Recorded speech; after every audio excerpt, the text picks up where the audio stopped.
Bonjour à tous et j'espère que vous allez bien. Aujourd'hui, on va faire une vidéo très importante pour faire le point sur la situation du Bitcoin et du marché des crypto-monnaies.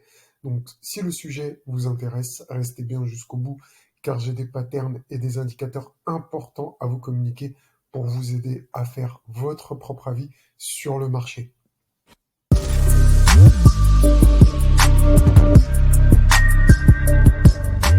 Alors, juste une chose, les gars, avant de commencer, je tiens à remercier Mid Trap and Chill pour son commentaire. Donc, il m'a mis: Salut, j'aime beaucoup ton contenu. Je me suis permis de partager ta chaîne sur des groupes crypto. Bon courage à toi. Tu viens de gagner un abonné.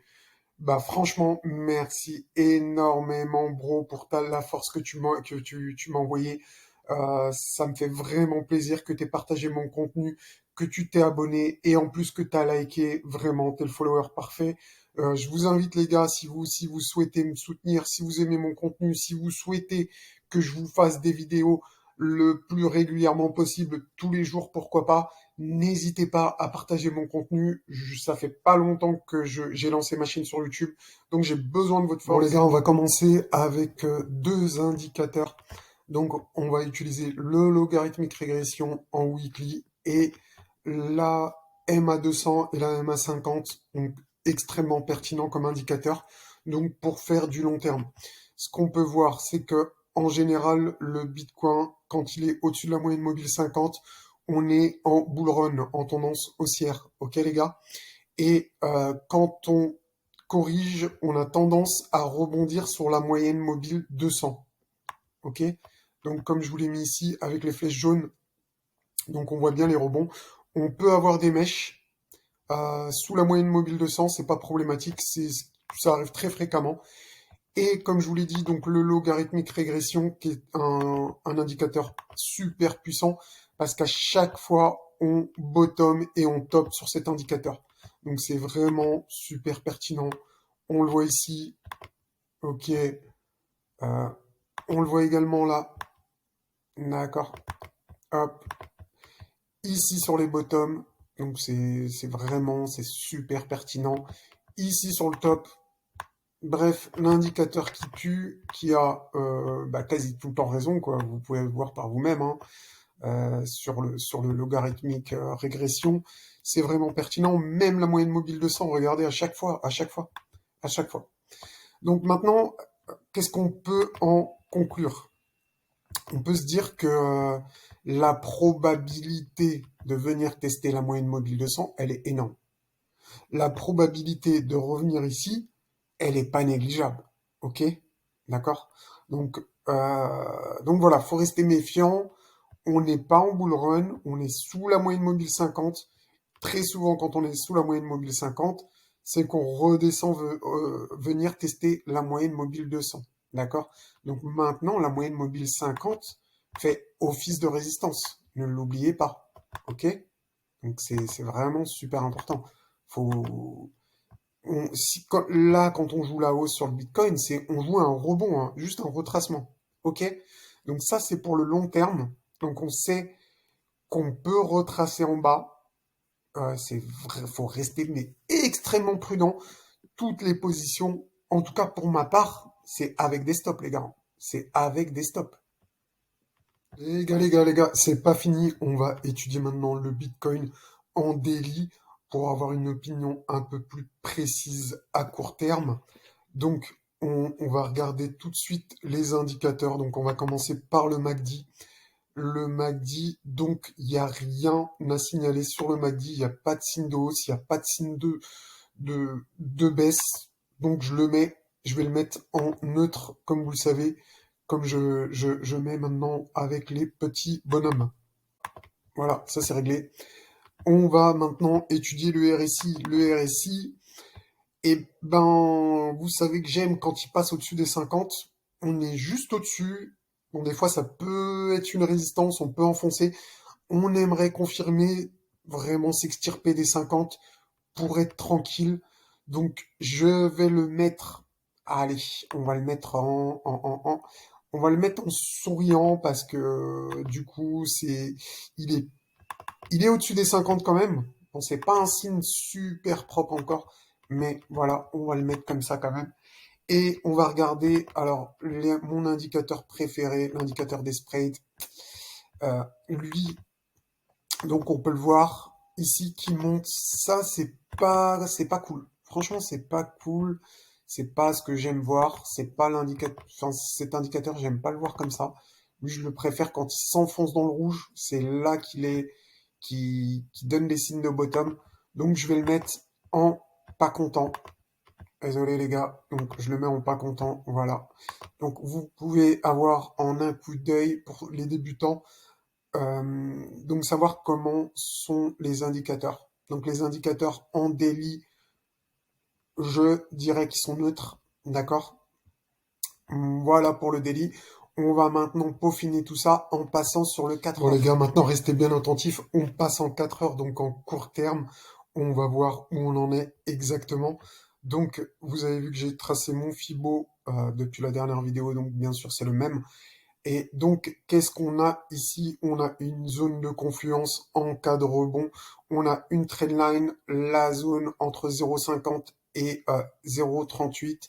Donc vraiment, cette zone est très importante à suivre. C'est également une zone qu'on avait vue avec les volumes profile, donc une zone de résistance ici. Pour moi, c'est, je vais pas dire le point maximal de la hausse, mais franchement, si on arrive jusqu'à là, personnellement, je sortirai enfin, je vendrai quasiment tout pour voir ensuite ce qui va se passer. Je dis pas qu'on va pas casser ça, qu'on va pas aller to the moon, mais moi, personnellement, ici, je sors tous mes trades que j'ai. Donc, j'attends soit une consolidation, enfin, j'attends de voir ce qui se passe, tout simplement. Et donc, on verra ça par la suite. Donc, j'enlève ça rapidement. On va regarder rapidement également la structure du marché. Donc, au niveau de la structure, bon, il n'y a pas... Faudrait confirmer. On a eu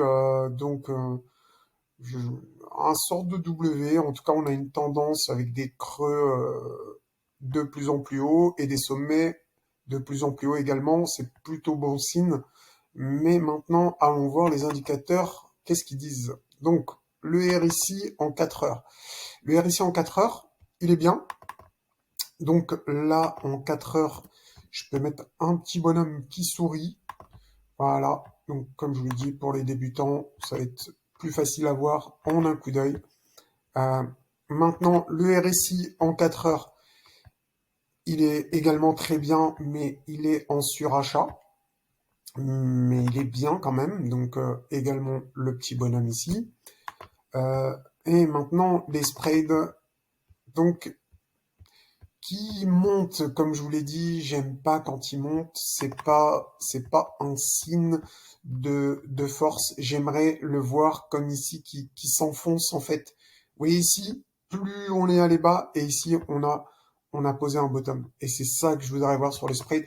Ça peut arriver plus tard, mais là aujourd'hui, au moment où je tourne la vidéo, c'est pas le cas. Donc je vous le dis en toute transparence. Non, on va voir ce qui se passe, on va voir le développement pour la suite. Pour l'instant, moi, je touche à rien au niveau de mes positions. Donc, en cas de hausse, jusqu'à là, personnellement, je me retire de toutes les positions que j'ai pu prendre il y a quelques jours. D'accord? Et donc, faites très attention. N'oubliez pas que c'est un rebond, qu'on joue un dead cat bounce éventuel. Donc, faut faire vraiment extrêmement attention avec vos positions. Moi, personnellement, j'ai des stops sur toutes mes positions. Donc, on sait-on jamais, s'il y a un crash, il y a un drop de je sais pas combien, j'ai pas envie de me réveiller le matin en ayant subi 40, 50, 30% de baisse au réveil. Moi, j'ai mes stops. Je sais que si je me réveille dans le pire des cas, potentiellement combien je peux perdre. Et c'est ça qui est très important en cette période, c'est de bien gérer son risque. C'est super important, les gars. Pour conclure, les gars, je fais un résumé sur mon avis. Mon avis, c'est qu'on ne dépassera pas ce niveau. Je vois mal le BTC dépasser les 40 000 dollars. Un rebond jusqu'au 38-40 serait déjà pas mal. Moi, c'est mon sentiment. Je peux me tromper, mais je vois les choses comme ça. Aujourd'hui, peut-être un rebond comme ça, exactement comme je voulais dessiner. et voir par la suite si on va chercher la moyenne mobile de 100 comme je vous l'ai montré en début de vidéo ou carrément le logarithmique régression donc qui se situe très bas au niveau du bottom, je crois que c'est dans les 12 000.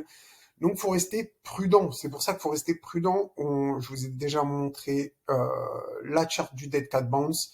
Donc, c'est possible qu'on soit dans ce scénario.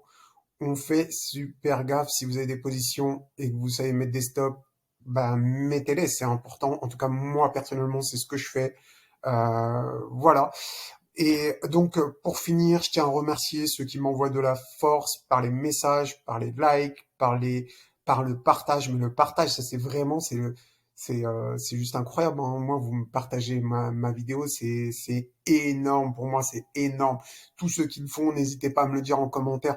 Vous pouvez mettre des ads si vous souhaitez que j'analyse, si vous avez des questions, etc. N'hésitez pas, je répondrai à tout le monde, ok? Je vous remercie pour toute la force que vous m'avez envoyée. Vous m'avez donné la pêche. Je pense que vous pouvez l'entendre dans cette vidéo. C'est la vidéo où vraiment je suis le plus à l'aise. Franchement, vous êtes terrible. Et surtout, pour celui qui a partagé le commentaire que j'ai présenté en début de vidéo, je me souviens plus de son pseudo. Mais vraiment, force à toi, bro. T'es un bon. Et sur ce, je vous souhaite une bonne journée. À bientôt. Ciao, ciao.